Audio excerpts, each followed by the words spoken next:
뉴욕 증시는 미국 연방정부의 셧다운 일시 해제 등에 힘입어 1% 내외 상승 마감했습니다. 또 정부가 금융 완화 정책으로 사들인 국채 등의 보유자산 축소의 조기 종료를 검토하고 있다는 언론 보도가 나오면서 긴축에 대한 시장의 부담이 가벼워졌습니다. 국제유가는 베네수엘라의 정치적 혼란이 글로벌 공급 차질 우려를 확대시키면서 올랐습니다. 1% 넘게 올라 53달러 69센트의 거래를 마쳤는데요. 미국이 반정부 시위를 주도하는 과이도 국회의장을 임시 대통령으로 공식 인정하자 마두로 대통령은 미국과의 외교 관계 중단을 선언했습니다. 경제 제재 가능성에 유가가 올라갔습니다. 리커창 총리가 지난해 시진핑 주석을 중심으로 뭉쳐 중국 경제가 전반적으로 안정적인 성장을 했다고 평가했습니다. 또 올해 14억 내수 시장을 바탕으로 합리적인 구간에서 경제 성장을 유지할 것으로 확신한다고 강조했습니다. 이를 위해 올해 중국 정부는 정책 간소화 및 서비스 강화, 감세, 원가 절감 등의 정책을 강력히 추진할 계획이라고 밝혔습니다. 이번 주 가장 주목해야 할 이벤트는 FOMC입니다. 이번 달 연준이 기준금리를 바꿀 가능성은 거의 없지만 비둘기파적인 성향이 얼마나 계속 이어질지는 예의주시해야겠습니다. 무역협상과 관련해 30일부터 이틀간 고위급 회동 결과도 주목해야 하고 또 실적으로는 대형 IT주들의 성적표도 나오는데요. 마이크로소프트, 알파벳, 아마존 등이 예정되어 있습니다.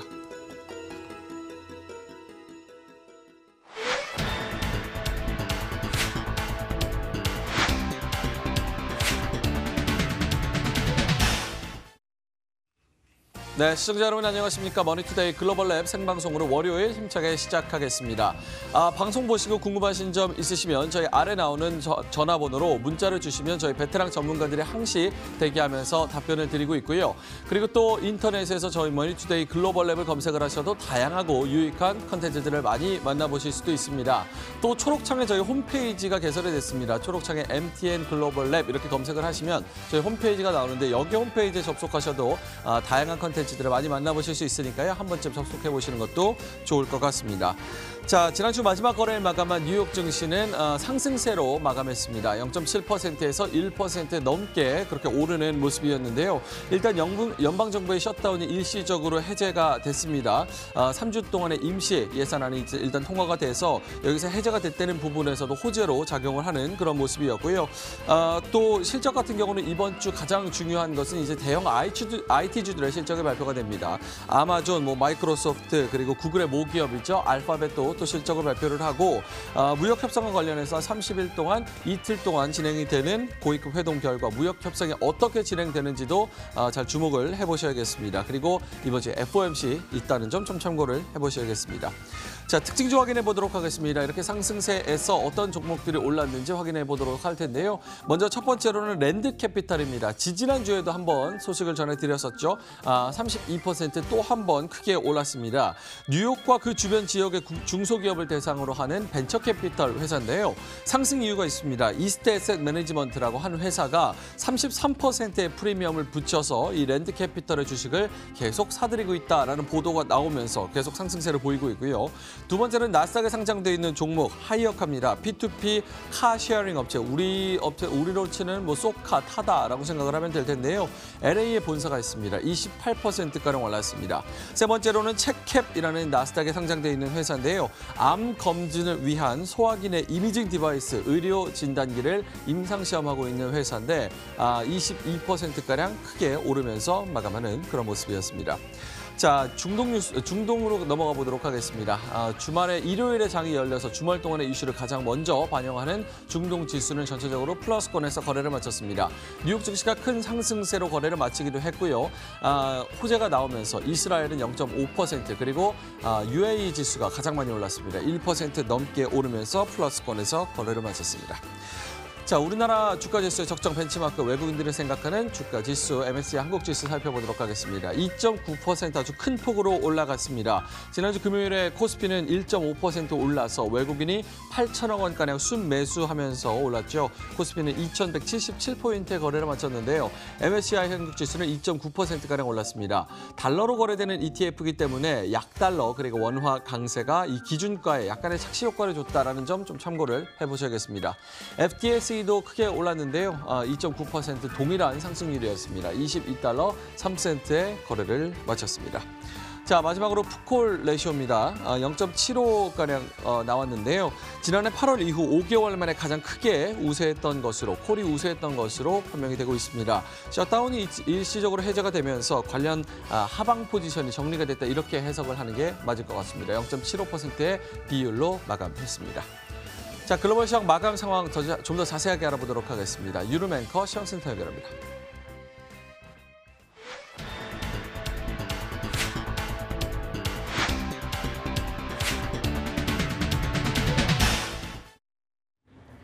네, 금요일장도 상당히 좋게 마무리가 됐습니다. 미국 시장 최장기간의 일시적인 이런 업무 정지를 보였었던 시장의 움직임, 이런 부분의 해소에 주목하면서 미국 시장의 움직임 나란하게 상승률을 기록하면서 마무리했습니다. 금요일장 마감부터 함께 살펴보시죠. 자, 미국 시장의 움직임, 일단은 다우지수가 0.75% 상승하면서 24,700선 가리키고 있습니다. 인텔의 실적이 좋지 않았습니다. 시장 예상치를 하회하는 실적 발표하면서 시장에서 일단 뺑주식들 가장 좋았었는데 유일하게 좀 약세를 보이면서 마무리했고요. 반도체 업종 지수도 상당 부분 크게 오르면서 아시아 시장에도 영향이 크게 좋았었는데 인텔의 실적을 뒤로 하고 일단은 시장의 호재에 주목하는 움직임을 보였습니다. 노이즈가 좀 있었죠. 미중 무역회담 역시도 이번 주 일단은 고위급 회담을 앞두고 진전이 계속해서 이어지고 있다라고 장관이 일축을 하면서 시장에 긍정적인 영향을 주었다고 보시면 되겠습니다. 다우지수 0.75%, 나스닥 지수가 가장 탄력적인 움직임이고요. S&P 500 지수도 역시 0.85%의 상승률을 기록했습니다. 유럽으로 가보도록 하겠습니다. 자, 유럽 시장의 움직임 일단은 강세를 보였습니다. 범유럽 지수도 4주 연속 상승세 기록하고요. 유로스톡스 지수 역시도 1.8%, 1.18%의 상승률을 기록하면서 무난한 흐름 보여주고 있습니다. 은행주와 자동차주 그리고 자원주들의 강세가 특히나 눈에 띄었고요. 독일 1.3%, 프랑스도 1.1%의 상승률 기록하면서 좋았습니다. 자, 영국만 좀 외톨이가 되고 있죠. 지난주 기업들의 러쉬 소식까지 이어지면서 분위기 상당히 좋지 않습니다. 파운드가 강세 보이면서 주가는 좀 약세로 돌아서는 움직임을 보여주고 있습니다. 아시아 증시 흐름 함께 보시죠. 아시아 증시는 일단 전반적으로 강세를 보이면서 지난주 이어서 주간 상승률 기록했습니다. 우리나라 증시도 마찬가지죠. 외국인들의 매수세가 이어지면서 1.5%의 상승률 기록하면서 2,100선까지 뛰어오르는 흐름 보여주고요. 특히나 금요일장에서 장 마감으로 가면서도 강한 흐름을 보였습니다. 일본 시장도 좋았습니다. 0.97% 상승률 기록하면서 일본 시장 한 달여 만에 가장 최고치 기록하는 흐름을 보여줬습니다. 무라타를 비롯해서 이 전기전자 업종, 전자 부품주들의 흐름이 시장을 이끌었다고 보시면 되겠는데요. 미국 시장의 영향 톡톡히 받으면서 이런 모멘텀 다시 한번 보여주는 하루였다고 보시면 되겠습니다. 중국 시장에서는 2,600선 회복하는 흐름 보여주고 있는데요. 0.39%. 홍콩 시장의 움직임이 상당히 좋죠. 이 중국의 경기 부양책에 기대면서 상승폭을 탄력적으로 보여줬다고 보시면 되겠습니다. 홍콩 항쟁지수 1.6%의 강세를 기록했습니다. 아시아 증시까지도 좋았는데 이 신흥국 증시 움직임이 좀 잠잠하게 느껴지시죠? 인도 같은 경우는 2018년 상승폭에서도 가장 탄력적이었는데 모멘텀 없이 계속해서 좀 흘러내리는 흐름 보여주고 있습니다. 36,000선 간신히 지키는 흐름 보여줬고요. 전반적으로 2018년에 조정받지 않았던 부분에 대해서 다소 좀 조정이 나오는 것이 아닌가라는 분석들이 나오고 있습니다. 베트남과 말레이시아 역시도 소폭의 상승폭에 머물렀습니다. 중동시장 보시죠. 유가 급등했다는 소식에 따라서 좀 좋은 흐름도 보여주고 있습니다. 중동시장의 움직임 오늘 새벽에 마감했는데요. 이스라엘 0.49%, 두바이 시장이 좋습니다. 1%, 아부다비도 소폭의 상승률로 마무리했습니다. 자, 시장 달러 흐름 보시겠습니다. 일단은 셧다운에도 불구하고 달러 인덱스 0.78% 하락세로 마무리하고요. 원달러 흐름도 역시 좋습니다. 우리 시장 12월 3일 이후에 가장 큰 폭의 장중 하락세 기록하면서 마무리했고요.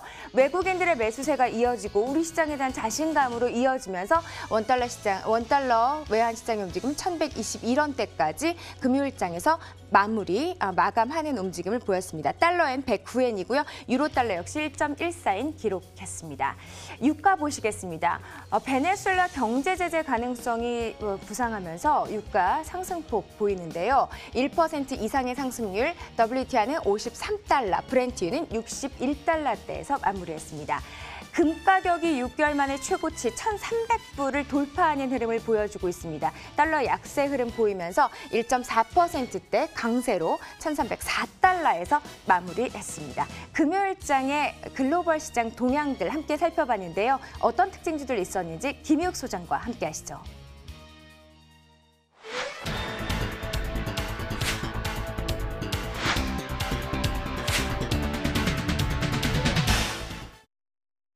네, 이번 주 첫 거래일 월요일 아침 글로벌랩 함께 하고 계십니다. 오늘이 이번 주는 첫 날이지만 1월로 치면 마지막 주간이 되겠고요. 일단 이제 설 연휴를 앞두고 그리고 이제 추석 연휴를 앞두고도 마찬가지지만 명절 앞둔 증시가 지금까지 이렇게 좋았던 적은 사실 없었다고 봤을 때 최근에 또 많이 오르기도 했으니까 투자자들도 차익 실현의 욕구를 강하게 느끼는 한 주가 되지 않을까 개인적으로 이렇게 전망하게 됩니다. 자, 오늘 투자 의견 변경 종목들 3가지 알아보겠습니다. 먼저 인텔입니다.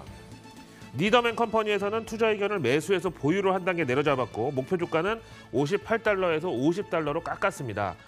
이 소식에 따라서 인텔의 주가는 5.5% 정도 하락을 했는데 이번에 이제 실적 실망도 있었고요. 그다음에 이 반도체 대형주들 우리나라 삼성전자, SK하이닉스에 대한 외국계 운용사들의 대응도 마찬가지지만 이렇게 이제 대형 반도체주들에 대한 주요 기관들의 대응을 보면 이제 대외 이슈라고 할 수 있는 시장 밖의 이슈죠. 연준의 통화 정책이나 금리 인상 회수라든가 아니면 미중 무역 전쟁 같은 이제 이런 대외 이슈에 대해서 그냥 반도체를 가지고 워낙에 이제 이게 시총이 크고 시장 분위기를 많이 좌우하니까 많이 오르면 이걸 팔고 그다음에 많이 내리면 이걸 사고 이런 식으로 이제 계속 박스권의 비중 조절을 하면서 끌고 가겠다는 의지가 있지 않나 이렇게 볼 수가 있겠습니다.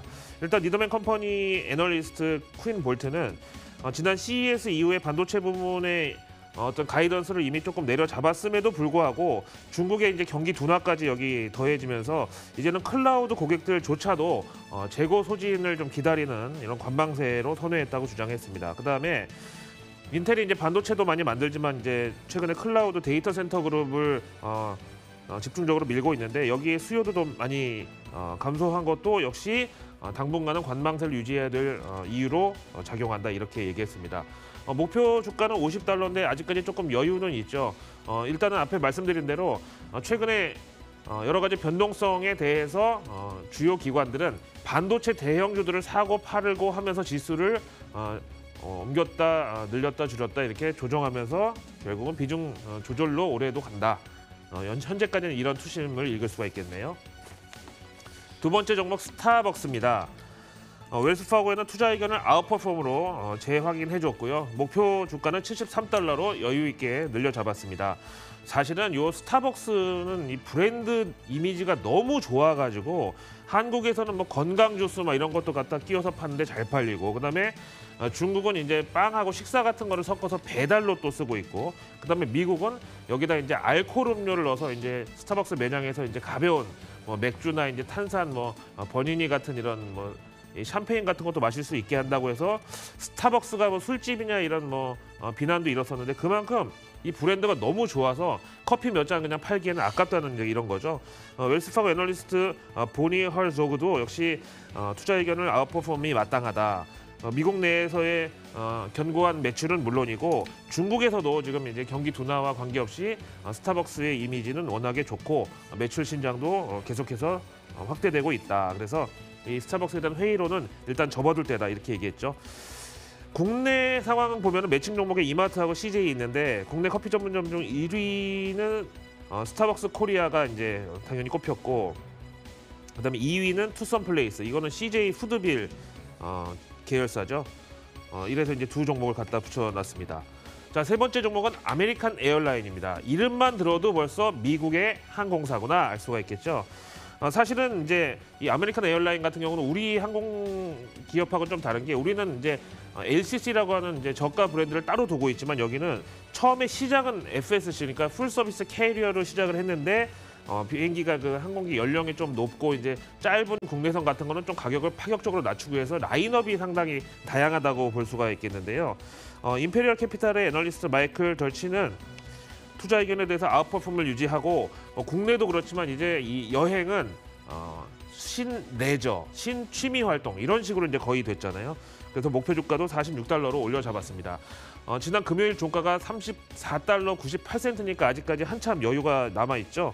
이제 여기다가 국내 매칭 종목을 보면은 델타하고 대한항공은 스카이팀에 속해 있고 노스웨스트가 델타와 또 합병이 됐잖아요. 그래서 이 그룹 하나하고 그다음에 유나이티드 에어라인은 아시아나 항공과 함께 스타 얼라이언스에 속해 있죠. 어쨌든 둘 다 여행, 항공, 업황 확대에 대한 기대감을 누릴 수 있다. 이런 교집합을 갖고 있겠네요. 월가 현지의 투자 의견 변경 종목들 함께 살펴보셨습니다.